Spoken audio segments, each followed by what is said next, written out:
السلام علیکم ورحمۃ اللہ وبرکاتہ۔ السلام علیکم جی ورحمۃ اللہ وبرکاتہ۔ وعلیکم السلام ورحمۃ اللہ وبرکاتہ۔ اللہم صلی علی محمد وعلی آل محمد۔ جی جناب، ماشاء اللہ جی جی شاہد بھائی یہ کرے شروع جی علی بھائی، اللہ کا نام لے کے۔ بسم اللہ۔ شاید بھائی شروع آپ نے کیا کرنا ہے میرے بھائی، یہ تو لائیو سٹریمز دیکھ کے تو میں تو صحابہ کرام کے دور میں پہنچ گیا ہوں، الحمدللہ۔ ماشاء اللہ کا شکر ادا کریں۔ مجھے وہ دیکھ لیں مسند علی بھائی، چھوٹے آ رہی ہے۔ چھوٹے بچے جو ہے نا مرد مجاہد بن کے آگے آ جی رہے جی ہیں۔ جی جی جناب، مسند احمد کی جو حدیث ہے مشکات میں بھی موجود ہے، 45 نمبر پہ ہے مشکات المصابیح میں، مسند احمد کے حوالے سے کہ نبی علیہ السلام نے فرمایا کہ قیامت اس وقت تک نہیں آئے گی جب تک کہ دنیا کے ہر گھر میں میرا پیغام نہ پہنچ جائے اور لوگ چاہتے ہوئے یا نہ چاہتے ہوئے اس دعوت کو قبول نہ کر لیں۔ تو آج یہ یوٹیوب حفظہ اللہ تعالیٰ کی برکت سے اللہ تعالیٰ نے ہمیں اپنی زندگی میں ایک اور حدیث کی حقانیت دکھا دی ہے کہ صدیوں کے فرقے، جن کی کروڑوں پبلک، لاکھوں علماء، ہزاروں مدارس کس طریقے سے زمین بوس ہو رہے ہیں، جیسا کہ وہ نبی علیہ السلام کی پیدائش کی وجہ سے 1000 سال پرانا آتش کدہ بجھ گیا تھا فارس کا، پرشین امپائر کا، اور اللہ تبارک و تعالیٰ نے اس دعوت کو آج الحمدللہ کس لیول تک پہنچایا ہے۔ ہم تو نبی صلی اللہ علیہ وآلہ وسلم کے ادنا سے ڈاکیے ہیں، ان کی امت تک ان کا پیغام پہنچا رہے ہیں الحمدللہ۔ جی جناب شروع کریں اللہ کا نام لے کے۔ جی علی بھائی، علی بھائی ایک بھائی پوچھ رہے تھے کہ انجیل برناباس جو ہے کیا وہ کسی انسان کے یہ ہاتھ کی لکھی ہوئی ہے؟ دیکھیں انجیل برناباس جو ہے نا جی، میں نے اس کے بارے میں اپنی ریزرویشن شو کی تھی کہ اس میں کئی ایک ایسی چیزیں ہیں جن سے یعنی ہمیں اشارہ یہی ملتا ہے کہ وہ مطلب کسی مسلمان کی لکھی ہوئی ہے۔ میں وہ چیزیں اوپنلی اس طرح ڈسکس نہیں کرنا چاہتا ورنہ بعض فرقہ واریت کی طرف نکل جائے گی۔ عیسیٰ علیہ السلام کے نزول کے اوپر میری جو لیٹسٹ ویڈیو ہے تقریباً 1.5-2 سال پہلے، وہ آپ دیکھ لیں، حیات مسیح اور نزول مسیح علیہ السلام HD ریکارڈنگ کے اندر، اس میں نے اسے ڈسکس بھی کیا تھا۔ اس سے بڑی بات یہ ہے کہ میں حیران ہوں کہ کرسچنز، وہ کون سے تحقیقی کرسچنز ہیں جو آپ سے اس کے ریفرنس لے رہے ہیں؟ کرسچنز تو اس کو مانتے ہی نہیں ہیں، تو جب وہ مانتے ہی نہیں ہیں تو ہمیں ضرورت نہیں انہیں وہ حوالہ پیش کرنے کی، ہمیں تو وہ حوالہ پیش کرنا ہے جس کو وہ مانتے ہیں۔ گاسپل آف جان کو، گاسپل آف لیوک کو، مارکس کو، میتھیو کو، اس میں بھی کافی ریفرنسز موجود ہیں، وہ آپ ان کو دیں۔ وہ ان کا واسطہ ان جاہل کرسچن سے پڑھ رہا ہوگا جن کو بیچاروں کو اپنے بارے میں پتہ نہیں ہوگا۔ دیکھیں دلیل وہ ہوتی ہے جو آپ کسی ایسی کتاب سے دیں کہ جس کو اگلے مانتے بھی ہوں۔ مثلا اگر میں نہج البلاغہ سے دلیل نہ پیش کروں اہل تشیع کو تو وہ کیسے میری بات سنیں گے؟ اسی طریقے سے میں اگر سنیوں کو بخاری اور مسلم سے حوالہ نہ پیش کروں تو میری بات کیسے سنیں گے؟ تو ان کو حوالہ وہ پیش کرنا ہے جن کتابوں کو ان کے علماء اون بھی کرتے ہوں۔ تو یہ تھا اس میں۔ اگر آپ کی خوش قسمتی ہے کہ آپ کے وہ اس کمزور حوالے کو بھی ماننے کے لیے تیار ہیں تو بڑی اچھی بات ہے۔ ادروائز اگر وہ اپنے اہل علم کے پاس گئے اور انہوں نے کہہ دیا کہ جی یہ تو 7ویں صدی عیسوی کے اندر جو ہے وہ جا کے نکلی ہے پوپ کی لائبریری سے، تو پھر آپ کیا جواب دیں گے ان کو؟ 7ویں صدی ہجری کے اندر، آج سے آلموسٹ 700 سال پہلے، تو وہ تو نہیں وہ مانتے، وہ کہتے ہیں کہ بس مسلمانوں نے یہ ہماری طرف منسوخ کر دی ہے، اس لیے فائدہ نہیں ہے، کمزور دلیل نہیں دینی چاہیے۔ نیکسٹ جی۔ جی علی بھائی اگلا سوال ہے کہ بخاری کی حدیث 2799 کہ جو حضرت معاویہ رضی اللہ عنہ کی فضیلت میں بیان کی جاتی ہے کہ بحری بیڑے کے حوالے سے۔ جی میں نے اس کو ڈسکس کیا ہوا ہے نا، مسئلہ نمبر 127B کے اندر۔ دیکھیں اس سے اگر یہ فضیلت اسپیسیفکلی ثابت ہو رہی تھی تو امام بخاری نے تو حضرت معاویہ رضی اللہ تعالیٰ عنہ کی فضیلت میں اس حدیث کو نہیں لیا۔ یہ جنرل فضیلت ہے، بائی نیم نہیں ہے۔ ابھی میں اس طرف نہیں جا رہا کہ جو اس کے اندر شامی راوی اور باقی چیزیں ہیں، وہ ظاہر ہے کہ ہمارا تو وہ 2 نمبری والا معاملہ نہیں ہے۔ ہم تو سمجھتے ہیں بخاری اور مسلم کی تمام متصل الاسناد احادیث قطعی الصحت ہیں۔ صحیح مسلم میں حدیث ہے جس شخص نے اچھی طرح وضو کیا اس کے بعد 2 نفل پڑھے تو اسے جنت میں داخل ہونے سے کوئی چیز روک نہیں سکتی، اس پہ جنت واجب ہو جائے گی۔ اس کا یہ مقصد قطعا نہیں ہے کہ اس کے بعد کوئی شخص جو ہے وہ بعد میں جو مرضی کرتا پھر، یہ تصویر کا ایک رخ ہے نا جو یہ پیش کر رہے ہوتے ہیں۔ تو وہ فضیلت ثابت بھی ہو تو یہ تمام بڑے بڑے محدثین جن کو یہ سارے خود مانتے ہیں. مثلاً حافظ ابن حجر اسقلانی نے سب سے بہترین شرح لکھی ہے فتح الباری صحیح بخاری کی، جسے اہل حدیث یعنی آپ سمجھ لیں متاخرین میں سب سے بڑا امام مانتے ہیں. انہوں نے تو باقاعدہ حضرت معاویہ والے چیپٹر ذکر معاویہ میں جو کمنٹس کیے ہیں وہ ہم نے اپنے کربلا اور ریسرچ پیپر میں بھی ڈالے ہیں. انہوں نے واضح اس کے اندر لکھا ہے کہ حضرت معاویہ کے حق میں سوائے صحابی ہونے کے کوئی فضیلت ثابت نہیں ہے. انہوں نے اس موقف کو اون کیا ہے، امام اسحاق کے موقف کو. اسی طریقے سے ابن جوزی کا بھی یہی موقف ہے، اور باقی ائمہ کا، امام نسائی کا، امام حاکم کا، ان لوگوں کا موقف ہے کہ ان کی فضیلت میں کوئی چیز ثابت نہیں ہے. اگر یہ بحری بیڑے والے سے وہ والی فضیلت ہوتی تو وہ فضائل تو وہ ہیں جو بائی نیم آئے ہیں، جن لوگوں کے لیے آئے ہوئے ہیں میرے بھائی، وہ عشرہ مبشرہ ہیں، وہ خلفائے راشدین ہیں. تو اگر اس کی آپ فضیلت بنانا بھی چاہتے ہیں تب بھی یہ فضیلت سے وہ کیا کہیں گے جی وہ جنتی ہے. میں تو کہتا ہوں حضرت معاویہ کو تو چھوڑ دیں، میں تو دنیا کے ہر مسلمان کو جنتی مانتا ہوں. لیکن اس کا مقصد یہ نہیں ہے کہ وہ اپنی کی ہوئی غلطیوں کا جواب دینی ہوگا اللہ کی بارگاہ میں. جس نے بھی ایک دفعہ کلمہ پڑھا وہ جنت میں تو جائے گا ہی جائے گا انشاءاللہ. تو اس میں کوئی ایسا مسئلہ نہیں ہے. نیکسٹ کوشچن ہے علی بھائی. ایک بھائی کہہ رہے تھے کہ میں مغرب کا ٹائم گزر جاتا ہے تو گھر پہنچتا ہوں عشاء کے ٹائم، تو میں نماز کس طرح پڑھا کروں؟ تقریباً 15 منٹ رہتے ہیں عشاء کی اذان ہونے میں. جی ہاں، وہ کہہ رہے تھے مجھے عشاء کی اذان کا انتظار کرنا ضروری ہے. میرے بھائی اذان کا تعلق تو مسجد میں ہونے والی جماعت سے ہے. مسلمان جیسے ہی ٹائم داخل ہو جائے کسی نماز کا وہ نماز پڑھ سکتا ہے. اب گھروں میں عورتیں بھی بیچاری انتظار کرتی رہتی ہیں اذان کا. اذان کا تعلق مسجد میں ہونے والی جماعت کے ساتھ ہے. آج کل آلموسٹ 12:20 پہ ظہر کا وقت شروع ہو جاتا ہے، لیکن ہماری مساجد میں عموماً 1 بجے ظہر کی نماز ہوتی ہے. تو وہ اپنی آسانی کے لیے 1:15 بجے اذان دیتے ہیں. 1:30 والے جو ہیں 1:15 بجے دیتے ہیں. لیکن نماز ظہر لیٹ سے لیٹ بھی سب کانٹیننٹ میں 12:25 کے اندر اندر شروع ہو جاتی ہے. تو 12:25 کے بعد آپ آج کل پڑھ سکتے ہیں ظہر کی نماز. اس کے لیے اذان ہونا بھی ضروری نہیں. اسی طریقے سے اگر عشاء کی اذان نہیں ہوئی تو کوئی فرق نہیں پڑتا. مغرب کی اذانیں تو پہلے سے ہو چکی ہوئی ہیں نا. تو آپ گھر پہنچتے ہی کوشش کریں عشاء کا وقت داخل ہونے سے پہلے ہی مغرب پڑھ لیں. اور اگر آپ نہیں پڑھ سکے تو آپ عشاء کے 4 فرض پڑھنے سے پہلے 3 فرض مغرب کے پڑھ لیں تاکہ آپ کی ترتیب بھی قائم رہے. اور یہی تو چیز تھی جو اللہ کے نبی علیہ السلام نے ہم جیسے لوگوں کے لیے آسانی رکھی تھی. جو صحیح مسلم میں اوپر تلے 10 احادیث ہیں 1628 سے لے کر 1637 تک. ابن عباس کہتے ہیں کہ نبی علیہ السلام نے بغیر خوف کے، بغیر بارش کے مدینہ شریف میں یعنی بغیر سفر کے ہمیں ظہر اور عصر کی نمازیں اکٹھی کروائی. اس کے بعد مغرب اور عشاء کی. تو تابعین نے پوچھا کہ اللہ کے نبی علیہ السلام نے ایسا کیوں کیا؟ تو انہوں نے 2 جملے بولے. نمبر 1 امت کے لیے اس معاملے میں آسانی ہو جائے، اور نمبر 2 کوئی تنگی باقی نہ رہے. تو یہ وہ آسانی تھی اور تنگی دور کرنے والی چیز تھی جو علماء نے ہم سے چھین لی. لیکن اللہ کا شکر ہے ہم نے اب امت کو بتائی ہے. امت گلٹ کا شکار تھی، اس کی وجہ سے نمازیں پڑھنا چھوڑ گئی تھی. ہم نے بتایا کہ اگر آپ کے ساتھ اس طرح کی سچویشن ہے اور یہ تو کہہ رہے ہیں وہ 40 کلومیٹر کا سفر کرتے ہیں، تو یہ تو یعنی سفر کر کے آ رہے ہیں، ان کے لیے تو ویسے ہی اس میں کوئی قرات والا معاملہ نہیں ہے. نماز کو جمع کرے، کوئی نماز قضا نہیں ہوئی. نیکسٹ.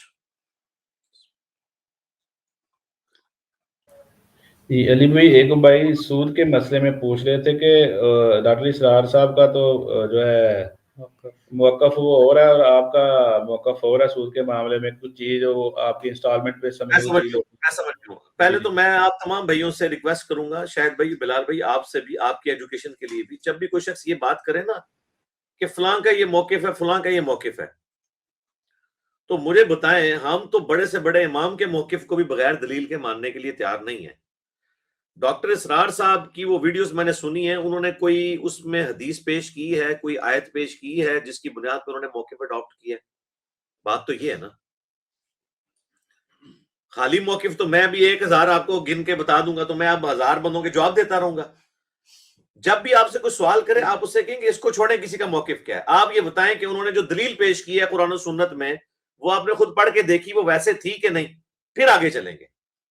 تو 90% سوالات یہیں آپ کے ختم ہو جائیں گے. ڈاکٹر اسرار صاحب نے جو بات کی وہ ان کا اپنا موقف ہے نا.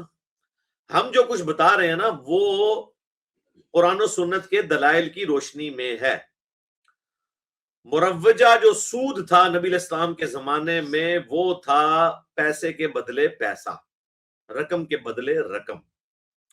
غریبوں کا استحصال کیا جاتا تھا۔ اب یہ جو کموڈٹی کے اگینسٹ سود والا معاملہ ہے، وہ سود اس لیے نہیں ہے کہ وہ کاروبار کی ایک شکل ہے جو نبی علیہ السلام کے زمانے میں بھی رائج تھی، سلطنت عثمانیہ کے ٹوٹنے تک وہ رائج رہی ہے۔ اس میں آپ کو مشورہ دوں گا کہ مفتی تقی عثمانی صاحب نے اسلامک بینکاری کے اوپر ایک کتاب لکھی ہے انگلش میں، اردو میں اس کا ترجمہ ہوا ہے، وہ آپ پڑھ لیں، اس کا PDF بھی آپ کو مل جائے گا۔ انہوں نے وہ سارے ریفرنسز دیے ہیں کہ کون کون سا طریقے پہ تجارت ہوتی تھی سلطنت عثمانیہ کے ٹوٹنے تک، جو شروع سے چلتی آ رہی تھی۔ اب جو سود کے اوپر یہ بات کرتے ہیں نا کموڈٹی کے اگینسٹ، اس میں یہ ایک دلیل لیتے ہیں جو جامعہ ترمذی میں ہے۔ افسوس کے ساتھ جو لوگ اس حدیث کو پیش کرتے ہیں اس کے آگے امام ترمذی کا فارم بھی لکھا ہوا ہے کہ نبی علیہ السلام نے فرمایا کہ ایک تجارت یا سودے میں 2 قیمتیں کسی چیز کی مقرر کرنے سے نبی علیہ السلام نے منع فرمایا۔ یہ ہے اصل بات جس کی بنیاد کے اوپر لوگ قسطوں کے کاروبار کو کموڈٹی کے اگینسٹ جو ادھار پہ چیز دی جاتی ہے اس کی زیادہ قیمت لینے کو حرام کہتے ہیں۔ جو لوگ قسطوں کے کاروبار کو، کموڈٹی انوالو ہونے کے کاروبار کو حرام کہتے ہیں، ان کی دلیل وہ نہیں ہے جو ڈاکٹر اسرار صاحب دے رہے ہیں۔ ان کی دلیل یہ ہے کہ 2 قیمتیں مقرر نہیں ہونی چاہیے۔ وہ بھی یہ بات مانتے ہیں کہ اگر کوئی صرف قسطوں کا کاروبار کرے اور نقد نہ کرے تو اس نے تو قیمت ہی ایک رکھی ہوئی ہے نا، اور یہ کہے کہ نقد لو تب بھی 1 لاکھ کی دوں گا، ادھار پہ لو تب بھی 1 لاکھ کی دوں گا، تو وہ کہتے ہیں بالکل جائز ہے۔ باقی یہ جو انہوں نے اعتراض کیا نا جی مارکیٹ میں اتنے کی مل رہی تھی، فلاں مل رہی تھی، مارکیٹ کا کوئی اللہ تعالیٰ نے ہمیں نہیں پابند کیا کہ ہم نے کتنا پروفٹ لینا ہے۔ میں اکثر مثال دیتا ہوں، I-10 مرکز سے قریب ہے اسلام آباد کی منڈی، آلموسٹ واکنگ ڈسٹنس پہ، میں چونکہ 10 سال تک وہاں رہا بھی ہوں۔ اب I-10 مرکز میں دکانوں کے کرائے بھی سستے ہیں، 20,000 روپے کی جو آپ کو دکان ملتی ہے سبزی کی چھوٹی سی، ایک چھوٹا سا آپ سمجھ لیں ایک چھابڑی لگانے کی جگہ جتنی دکان، اور وہ شخص سبزی جو ہے وہ منڈی سے خرید کے وہاں پر بیچتا ہے، اگر منڈی سے اسے 40 روپے کلو آلو ملے ہیں یہاں کے وہ 50 یا 60 کے بیچ لے گا، کیونکہ اسے کرائے کچھ نہیں پڑنا، بمشکل 1 کلومیٹر بنتا ہے۔ لیکن اسی منڈی سے F11 والا بھی آلو اٹھاتا ہے جس کو کرائے 1000 روپے سیدھا سیدھا پڑ جانا ہے، اور پھر F11 میں وہ دکان جو I-10 میں 20,000 کی ہے وہاں پہ 40,000 روپے مہینہ ہے۔ تو اب کتنا ظلم ہے کہ آپ یہ کہیں کہ وہ بھی جو ہے وہ 50 روپے کلو بیچے؟ نہیں، اس لیے اسلام نے کوئی شرح مقرر نہیں کی ہے، صرف ایک چیز مقرر کی ہے کہ بلیک مارکیٹنگ نہ ہو۔ اگر کوئی اپنی مرضی قیمت رکھے گا لوگ لینا چھوڑ دیں گے خود ہی، اگر وہ زیادہ رکھے گا تو اس چیز کے اوپر چیک یہ ہوگا۔ اب آپ آ جائیں اس کی طرف، تو قرآن میں جو یہ آیت ہے کہ یہ کافر کہتے ہیں کہ کاروبار بھی تو سود کی طرح ہے، تو اس پہ اللہ نے کیا کہا کہ اللہ تعالیٰ کاروبار کو بڑھاتا ہے، سود کو گھٹاتا ہے، سود کو حرام قرار دیتا ہے۔ اللہ نے بیع کو حلال کیا ہے اور ربا کو حرام کیا ہے۔ اب سوچنے کی بات یہ ہے کہ وہ کون سا کاروبار تھا جس کے ساتھ کافر کمپیئر کر رہے تھے سود کو؟ وہ یہی کاروبار تھا کہ نقد کے اوپر چیز جو ہے وہ 100 روپے کی ہے، ادھار کے اوپر وہی چیز 120 روپے کی ہے، اس کو وہ کمپیئر کرتے تھے۔ یہ طریقہ کاروبار کا اس زمانے میں بھی رائج تھا، لیکن اللہ تعالیٰ نے کہا کموڈٹی کے انوالو ہونے کی وجہ سے یہ معاملات بیچ میں سے ختم ہو جائیں گے، صرف قیمت بڑھانے سے نہیں۔ اچھا، اب اس کے پیچھے آپ لاجک بھی سمجھیں۔ پیسے کے بدلے جب آپ پیسہ کسی سے لیتے ہیں نا تو ہوتا یہ ہے کہ آپ نے کسی کو پیسہ دیا، وہ پیسہ ڈوب بھی سکتا ہے اس کا۔ اب آپ اسے جب پیسہ ڈیمانڈ کریں گے اس کے عوض، تو پیسہ ایسی چیز نہیں جو فکس اپنی جگہ پہ رہے۔ میں آپ کو 1 کروڑ روپیہ دوں اور 1,00,000 روپیہ مہینہ لوں، یہ حرام ہے، لیکن 1 کروڑ روپے کا مکان آپ کو اپنا دے دوں، 1,00,000 روپیہ مہینے کا کرایہ لے لوں تو حلال ہے۔ فرق تو کوئی نہیں ہے سوائے کموڈٹی کے۔ یہ میں نے آپ کو موٹی مثال دی کہ کموڈٹی کی وجہ سے ایک حلال چیز بن جاتی ہے جو تھوڑی دیر پہلے حرام تھی۔ کیوں؟ کہ مکان اپنی اصلی جگہ پہ قائم رہے گا، لیکن جب میں آپ کو کروڑ روپیہ دیتا ہوں تو آپ آگے کاروبار کریں گے، آپ ڈوب بھی سکتا ہے آپ کا پیسہ، تو آپ تو اگر پیسہ ڈوب گیا تو آپ کے اوپر تو ظلم ہو جائے گا، آپ کیا کریں گے؟ ہاں یہ ہے کہ آپ پارٹنرشپ کریں کاروبار والی، وہ ایک معاملہ الگ ہے، میں اس کو نہیں ڈسکس کر رہا، میں ادھار کی بات کر رہا ہوں۔ اس میں بھی پارٹنرشپ اگر کریں گے تو فائدہ تو آپ ڈیوائڈ کر سکتے ہیں آپس میں، لیکن نقصان انویسٹر کا ہوگا. جو بندہ کام کر رہا ہے اس کی محنت ضائع ہوگی، اور جس نے پیسہ انویسٹ کیا ہے سلیپنگ پارٹنر نے، اس کا پیسہ ضائع ہوگا. یہ نہیں ہوگا کہ پیسہ بھی آدھا آدھا ڈیوائڈ ہو، وہ تو پہلے بیچارہ غریب ہے. تو یہاں پہ کموڈٹی انوالو ہونے سے فرق آ گیا. اب آ جائیں جو ادھار پہ چیز آپ لیتے ہیں اس میں کیا ہے لاجیکلی ہوتا ہے. وہ جو چیز آپ نے ہونڈا 70 کی اس وقت قیمت تقریباً 95,000 روپیہ ہے نقد کے اوپر، ادھار پہ ہو سکتا ہے 1,10,000 تک ہو.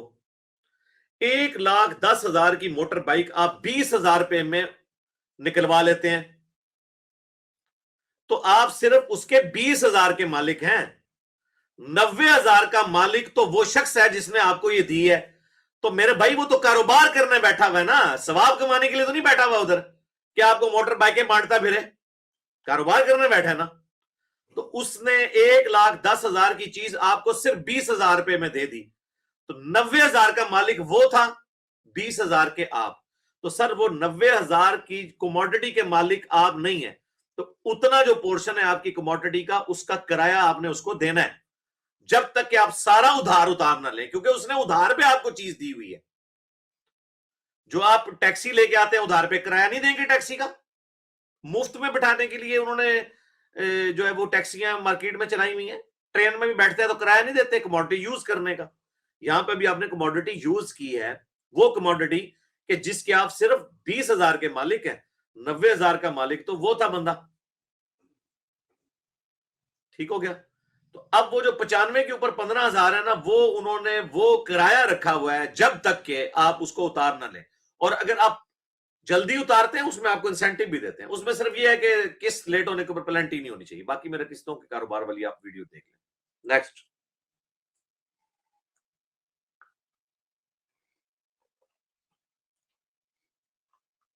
جی نیکسٹ کوشچن ہے علی بھائی. ایک بھائی کہہ رہے تھے کہ امام ابو حنیفہ رحمۃ اللہ تعالیٰ علیہ کی طرف جو باتیں 3 منسوب ہیں، حقیقہ کو بدعت کہتے ہیں، مدینہ کو حرم، تو وہ ریفرنس کہیں مل سکتا ہے ہمیں؟ جی وہ شرح ہم ریفرنس دیں گے تو انہوں نے تو ریفرنس ماننا ہی نہیں ہے، اور ان کو تو پتہ ہی چلے گا. ہم بڑا آسان سا ریفرنس آپ کو دیتے ہیں. شرح صحیح مسلم بریلویوں کے جو بڑے محدث ہیں اس دور کے، کچھ عرصہ پہلے فوت ہوئے، غلام سعود سعیدی صاحب رحمہ اللہ تعالی، میرے استاد بھی ہیں، جن کے بارے میں نے کئی ایک ویڈیوز میں ذکر بھی کیا ہے کہ وہ دلیر آدمی تھے اور کافی معاملات میں انہوں نے سچائی کا ساتھ دیا ہے. میری ان سے 2 دفعہ ملاقات بھی ہوئی. مفتی منیب الرحمان صاحب کے مدرسے میں وہ شیخ الحدیث تھے، اور انہوں نے شرح صحیح مسلم لکھی ہے 7 جلدوں کے اوپر. وہ شرح صحیح مسلم کا جو پہلی جلد ہے اس میں انہوں نے تقلید کے اوپر اور اس حوالے سے سارا مقدمہ ڈسکس کیا ہے. اس میں انہوں نے فخریہ طور پہ یہ بتایا ہے کہ یہ وہ مسئلے ہیں جو امام حنیفہ کے قرآن و سنت کے خلاف تھے، جو ہم نے چھوڑ دیے ہیں. اور اس پہ انہوں نے کہا کہ اس کے بعد ہمیں کوئی یہ تانا نہ دیا کرے کہ ہم جو بریلوی یا دیوبندی یا حنفی جو لوگ ہیں، ہم امام حنیفہ کے اندھے مقلد ہیں. یہ تو اپنے فخر کے طور پہ وہ پیش کر رہے ہیں. تو وہ سارے والے وہاں لکھے ہوئے ہیں. جب وہ آپ دکھائیں گے تو پھر آپ کسی والے کی ضرورت ہی نہیں رہے گی انشاءاللہ تعالی.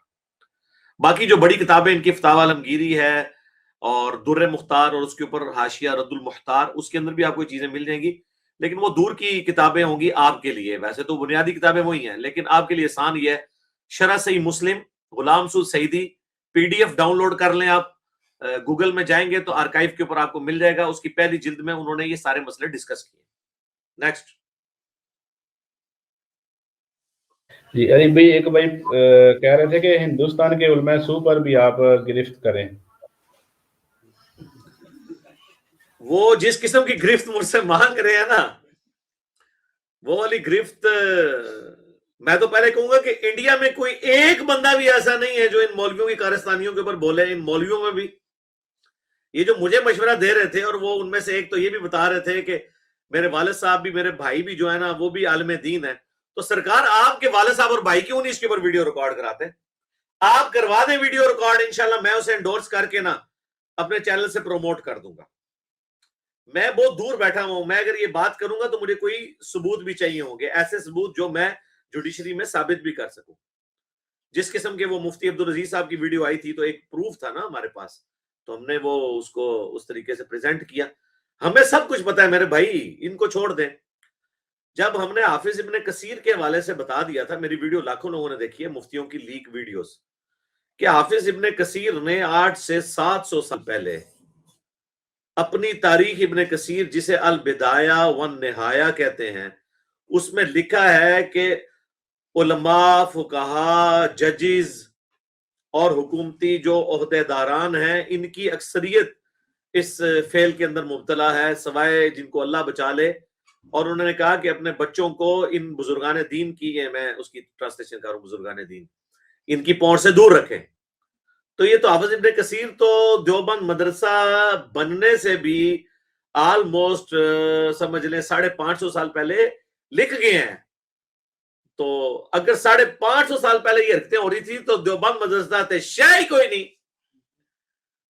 ہاں جی, نیکسٹ.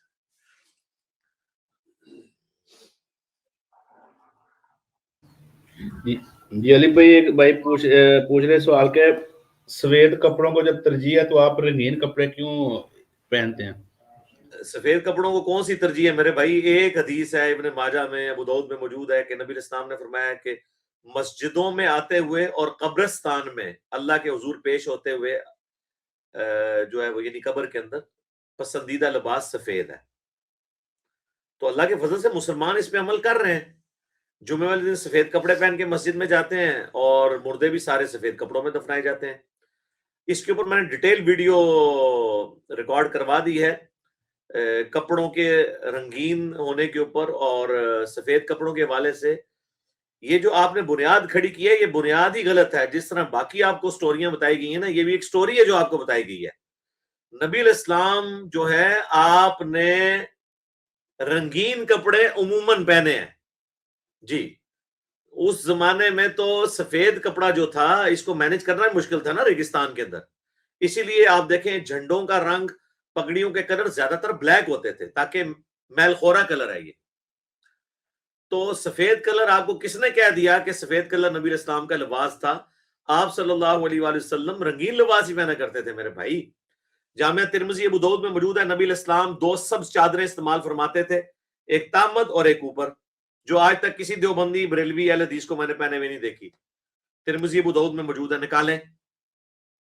ٹھیک ہے, ان کے سفید کپڑوں میں موٹے پیٹ چھپ گئے ہوئے ہیں. بھئی پیٹ بھی تو مسلمانوں والے ہونے چاہیے.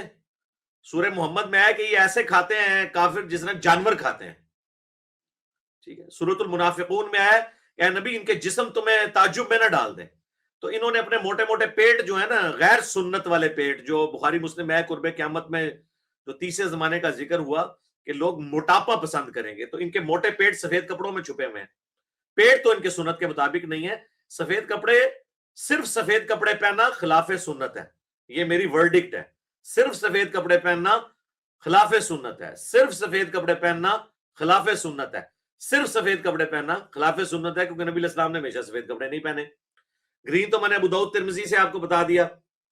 صحیح مسلم میں نبی الاسلام کا کالا جبہ, کسروانی طیالسی, پرشین امپائر کا طیالسی جبہ کالے کلر کا, وہ ام سلمہ نے نکالا اور کہا کہ ہم اس کا دھون مریضوں کو شفا کے لیے پلاتے ہیں. یہ نبی الاسلام پہنا کرتے تھے. تو کالا لباس کون سے سنی علماء پہنتے ہیں؟ انہوں نے تو شیعہ کی نشانی بنا دیا ہوا ہے, حالانکہ غلاف کعبہ بھی کالا ہے. اچھا, کالا لباس بھی ہو گیا. اب آپ آ جائیں ریڈ. بخاری اور مسلم دونوں میں حدیث ہے کہ نبی علیہ السلام کو سرخ سے زیادہ پسند ہی لباس کوئی نہیں تھا. بریکٹ میں مولوی نے لکھ دیا دھاری دار سرخ. ہاں, ایک کولی پاچھڑ ہے انہیں.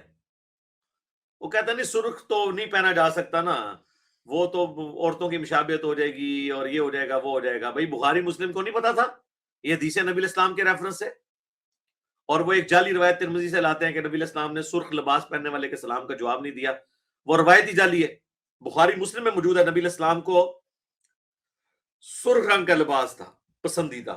ایک روایت بخاری مسلم میں آئی ہے کہ دھاری دار سرخ. تو آپ کے نزدیک تو اگر دھاری دار سرخ لباس ہے, وہ دھاری دار سرخ پتہ کس طرح کا ہوگا کہ لباس تو سارا سرخ ہوگا. جس طرح بھی یہ میرا سویٹر جو ہے یہ سرخ ہے, اس میں یہ کالی دھاری ہے. سرخ لباس ہوگا, بیچ میں دھاریاں ہوں گی, وائٹ بھی ہو سکتی ہیں, بلیک بھی ہو سکتی ہیں, کوئی بھی, لیکن اوورال لباس سرخ ہوگا. بخاری مسلم دونوں میں حدیث ہے. میں نے ایک جے پی جی اس میں ڈسپلے کرایا. جا کے ان مولویوں سے پوچھیں جنہوں نے آپ کے بچپن سے ذہن خراب کر کے سفید جو ہے آپ کے دماغ میں ڈال دی ہے. سرخ لباس بھی نبی علیہ السلام نے پہنا, زرد لباس بھی. ابو داؤد میں حدیث ہے, بخاری کے اندر حدیث ہے, ابو داؤد میں اس کی تفصیل ہے. عبداللہ بن عمر سے کسی نے پوچھا کہ میں نے آپ کو 4 کام ایسے کرتے ہوئے دیکھا جو کسی اور کو نہیں کرتے دیکھا, اس میں سے ایک یہ ہے کہ آپ اپنی داڑھی کو زرد کرتے ہیں, اور ابو داؤد میں الفاظ ہیں کہ وہ داڑھی بھی, اپنی پگڑی بھی اور کرتے کو بھی زرد رنگ مار دیتے تھے مہندی کا, اور کہتے تھے یہ مجھے پسند ہے کیونکہ نبی علیہ السلام کو میں نے اس حال میں دیکھا ہے. تو زرد رنگ کی پگڑی باندھنا بھی سنت ہے, زرد رنگ کے کپڑے پہننا بھی سنت ہے, سوائے احرام کی حالت میں. وہ جو مسلم کی حدیث ہے نا کہ زرد لباس جو ہے وہ نبی علیہ السلام فرمایا کافروں کا یا ان کا دوستیوں کا لباس ہے, وہ روایت منسوخ ہے, اسی لیے امام مسلم نے اس کے بعد وہ اس کے جواز کے اوپر بھی لے کے آئے ہیں حدیث ہے. تو یہ متھ تھی دیوبند کے بابوں کی اور بریلویوں کے بابوں کی, سفید لباس سفید لباس. آپ دیکھیں الیاس قادری صاحب بھی سفید کے علاوہ کوئی لباس ہی نہیں پہنتے. بھائی جب نبی علیہ السلام نے سبز پہنا, آپ نے سرخ پہنا, آپ نے کالا پہنا, تو تم لوگ روزانہ کیوں سفید مانتے ہو بھائی؟ الٹا تم نے بچوں کے دماغ خراب کر دیے سفید کہہ کہہ کے. ٹھیک ہے سر, کوئی بات آپ کو آج تک صحیح نہیں بتائے گی. آپ کو جو مولوی بتاتے ہیں نا, زیادہ تر باتوں کو آپ الٹ کر لیں تو وہ بات صحیح نکلے گی. نیکسٹ. جی علی بھائی, نیکسٹ سوال ہے کہ ایک بھائی اسلام آباد سے ہے, تو وہ کہتے ہیں کہ آپ کا جب کسی گورنمنٹ پہ موقف آتا ہے تو اس میں آپ اتنا سختی نہیں کرتے, اس کی کیا وجہ ہے؟ نہیں, کیا سختی چاہتے ہیں وہ؟ جبکہ وہ ڈاکٹر اسرار صاحب کا وہ کہہ رہے تھے جی کوئی بڑا سخت موقف ہوتا تھا ان کا. جی ڈاکٹر اسرار صاحب کے بارے میں ایک پہلے بات کروں کہ ڈاکٹر اسرار صاحب نے کتنے دن جیل کاٹی ہے جی, ذرا مجھے بتائیں. ڈاکٹر اسرار صاحب نے کبھی مار کھائی ہے؟ یعنی میں یہ ٹونٹ نہیں ان کے اوپر کر رہا, میں آپ کو پریکٹیکلی بات. ڈاکٹر اسرار صاحب جو بھی گفتگو فرماتے تھے اس کی وجہ سے کیا چینج آئی پریکٹیکلی؟ بہت کم پیمانے کے اوپر, کیونکہ وہ دیوبند اور اہل حدیث کو اپنا ایسٹ سمجھتے رہے, بریلویوں کو انہوں نے اگنور کیا, اور جو اصل ایشو تھے نا اس معاشرے کے وہ انہوں نے ایڈریس ہی نہیں کیا. تو یہ بات کہنا کہ ڈاکٹر اسرار صاحب کھل کے بولتے تھے, ڈاکٹر اسرار صاحب کے کھل کے بولنے کا گورنمنٹ کو کوئی مسئلہ نہیں تھا میرے بھائی. ان کو کوئی مسئلہ ہونا تھا ان سے؟ اور یہ بات کو ڈاکٹر اسرار صاحب بھی کہتے تھے کہ ہماری تو تعداد ہی کچھ نہیں ہے, ہمارے بولنے سے کیا ہو جانا ہے, ان کو کوئی فرق نہیں پڑتا.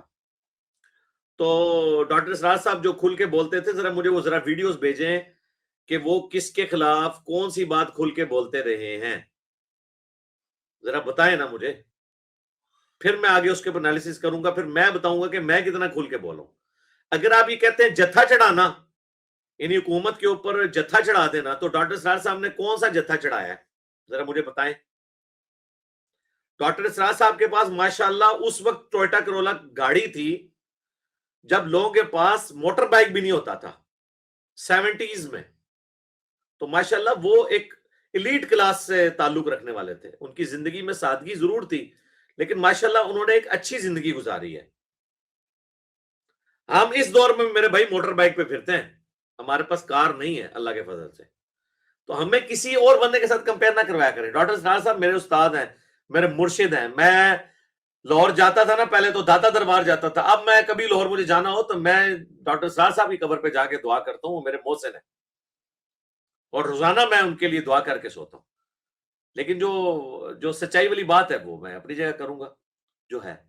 باقی انہوں نے جو بات کی کہ وہ کہہ رہے تھے کسی پروگرام میں گئے اور وہ مولوی جو ہے وہ پوری تقریر ان کے اوپر اس مولوی نے کرنی شروع کر دی. تو مولویوں کا یہی تو طریقہ واردات ہے, یہ تو آپ کو کھڑے کھڑے بے عزت کر دیتے ہیں, یہ آپ کی بات سمجھنا نہیں چاہتے, یہ وہ کچھ چاہتے ہیں. اچھا اب وہ ریزن پوچھ رہے تھے کہ وہ, اب میں ان کا نام بھی نہیں لیتا, وہ پھر بری بات ہو جائے گی. ویسے میں اس کو جانتا نہیں ہوں, مجہول آدمی ہے.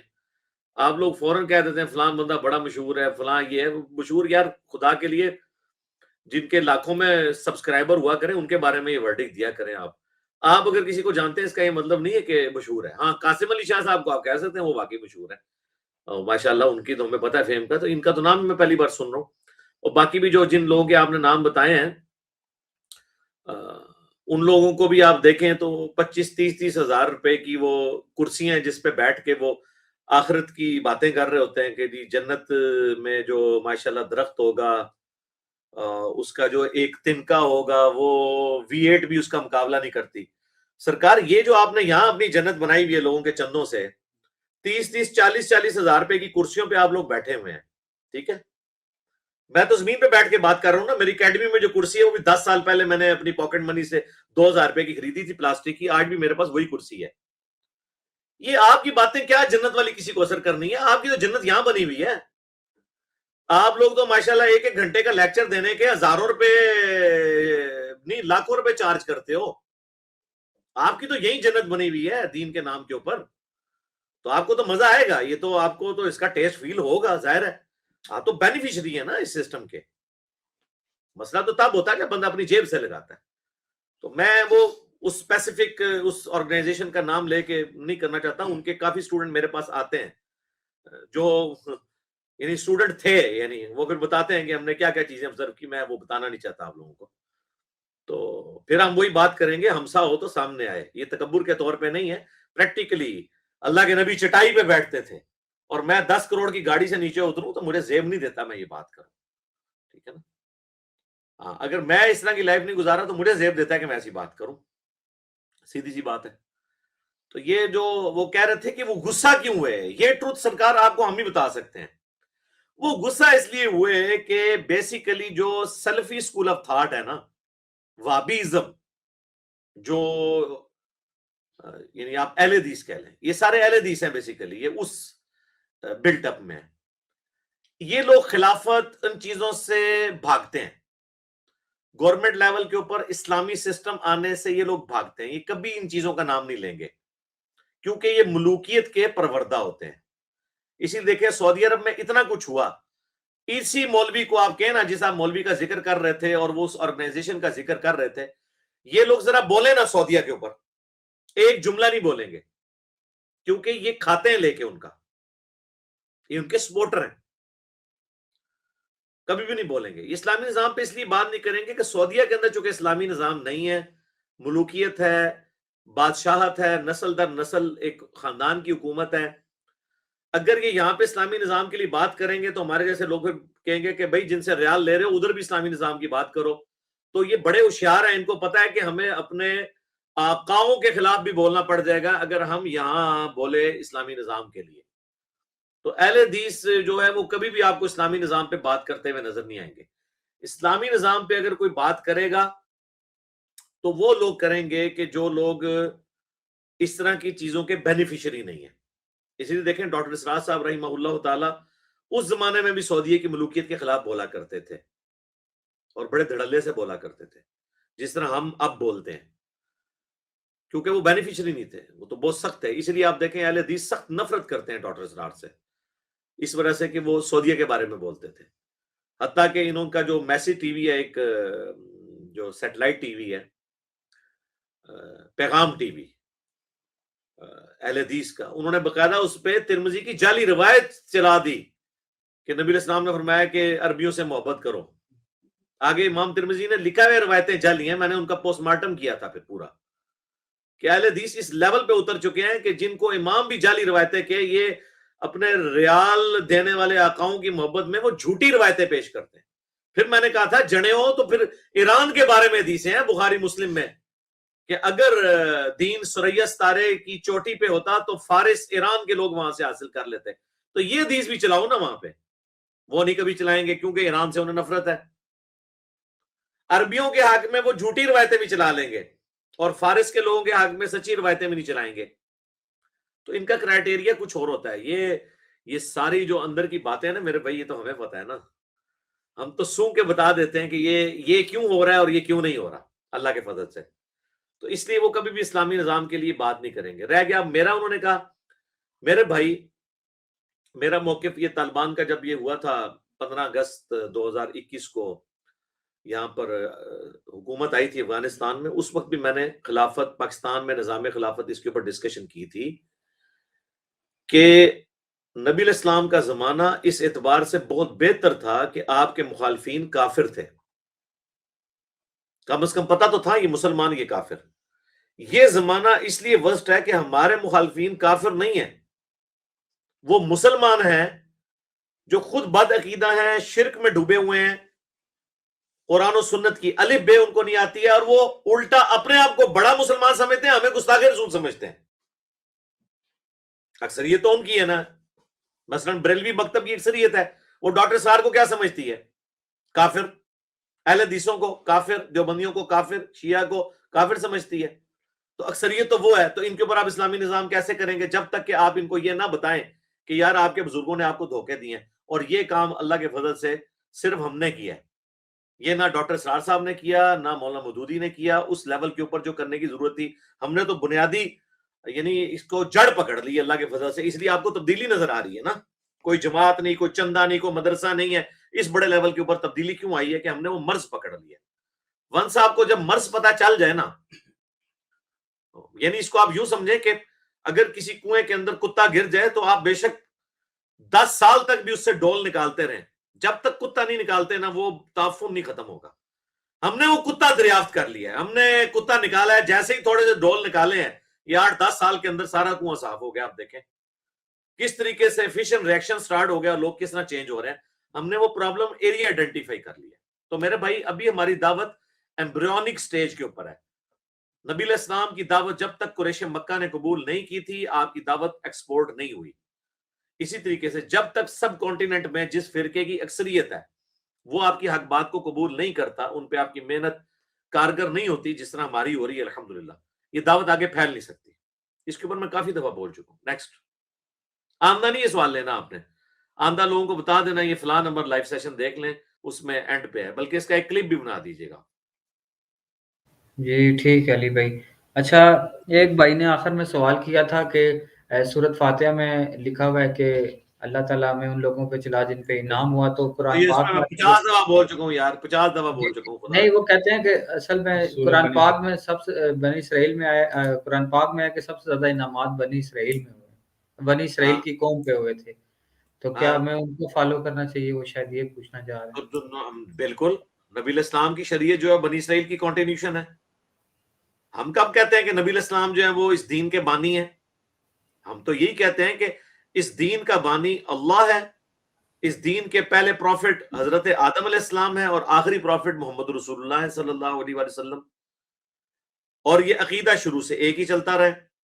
شریعت میں احکامات تھوڑے ڈیفرنٹ ہوئے. شریعت موسوی کی کنٹینیوشن ہے شریعت محمدیہ صلی اللہ علیہ وسلم، سوائے ان چیزوں میں جہاں یہاں پہ تھوڑی ریلیکسیشن دی گئی. جس طرح کہ بخاری مسلم میں ہے کہ جی مجھے اللہ نے 5 ایسی چیزیں دی ہیں جو مجھ سے پہلے کسی پیغمبر کو نہیں دی تھی. پوری زمین میرے لیے سجدہ گاہ بنا دی گئی، بنی اسرائیل کے لیے نہیں تھی. وہ صرف مسجد میں نماز پڑھ سکتے تھے، یا جسے کلیسا کہہ لیں، یا معبد کہہ لیں، یا خانقاہ کہہ لیں. اور مال غنیمت میرے لیے حلال کیا گیا، جبکہ قرآن میں آتا ہے کہ اگلے زمانوں میں وہ اوپن ایریے میں رکھتے تھے. سورہ آل عمران میں آتا ہے قربانی یا اس طرح کی چیزیں تو آگ آ کے جلا دیتی تھی. ان کے لیے مال غنیمت حلال نہیں تھا، نبی اسلام کی امت کے لیے حلال ہے. لیکن کئی چیزیں جو ہیں وہ کنٹینیوشن ہے. جس طرح 10 کمانڈمنٹس ہیں سورہ بنی اسرائیل کی آپ نے بات کی ہے، تو بنی اسرائیل میں ہی دیکھیں جو 10 کمانڈمنٹس ہیں اس میں کیا ہے؟ وَقَضَىٰ رَبُّكَ أَلَّا تَعْبُدُوا إِلَّا إِيَّاهُ، تیرے رب نے یہ بات طے کر دی تھی. اور یہ 10 کمانڈمنٹس سورۃ المائدہ میں بھی آئی ہیں، سورۃ البقرہ کے اندر بھی آئی ہیں، سورۃ الانعام کے اندر بھی آئی ہیں، سورہ بنی اسرائیل میں بھی. تو اللہ تعالیٰ نے سورۃ البقرہ میں تو اسپیسیفکلی بنی اسرائیل کے حوالے سے ڈسکشن کی ہے کہ ہم نے ان کو یہ کہا تھا کہ توحید پہ قائم رہنا ہے، ماں باپ کے ساتھ حسن سلوک کرنا ہے، قتل نہ حق نہیں کرنا، زنا سے بچنا ہے، کسی کا مال نہ حق ہڑپ نہیں کرنا. یہ سب کچھ اس سے بڑھ کر سورۃ المائدہ کی جو سب سے مشہور آیت جو ہم جگہ جگہ پیش کرتے ہیں، وہ آپ آیت دیکھیں، وہ تو ہے ہی بنی اسرائیل کے بارے میں. اگر آپ اس کا کانٹیکسٹ دیکھیں، سورۃ المائدہ کی آیت نمبر 32. لیکن آپ نے کبھی بھی ہمیں نہیں دیکھا ہوگا کہ میں نے تو خیر کئی دفعہ اس کو ہائی لائٹ کیا، میرے علاوہ آپ نے کسی اسپیکر کو نہیں دیکھا ہوگا کہ وہ اس چیز کو بتائے کہ یہ بنی اسرائیل کے حوالے سے تھی. ہماری تو جو ہے وہ تو کنٹینیوشن ہے. آیت نمبر 32 آ گئی ہے جی. یہ پہلے ذکر ہوا ہے آدم علیہ السلام کے 2 بیٹوں کا جو قابیل نے حابیل کو قتل کر دیا تھا. تو آیت نمبر 32 میں اس واقعے کا ذکر کرنے کے بعد کہ وہ اس نے قتل کر دیا تھا اپنے بھائی کو، پھر ایک کوا آیا اور وہ پورا معاملہ. من اجل ذالک، بسبب اس کے، کتبنا علی بنی اسرائیل، ہم نے بنی اسرائیل کے اوپر یہ بات طے کر دی تھی، ان کی شریعت میں مقرر کر دی تھی، انہ من قتل نفسا بغیر نفس او فساد فی الارض، کہ اگر کسی نے کسی جان کو قتل کیا بغیر اس کے کہ قتل کے بدلے قتل ہو یا فساد فی الارض کے، یہ دو ہی ایکسیپشن ہے، اس وجہ سے تو کسی کو قتل کیا جا سکتا ہے، وہ بھی جوڈیشری کے تھرو. فَكَأَنَّمَا قَتَلَ النَّاسَ جَمِيعًا، تو گویا اس نے پوری انسانیت کو قتل کر دیا.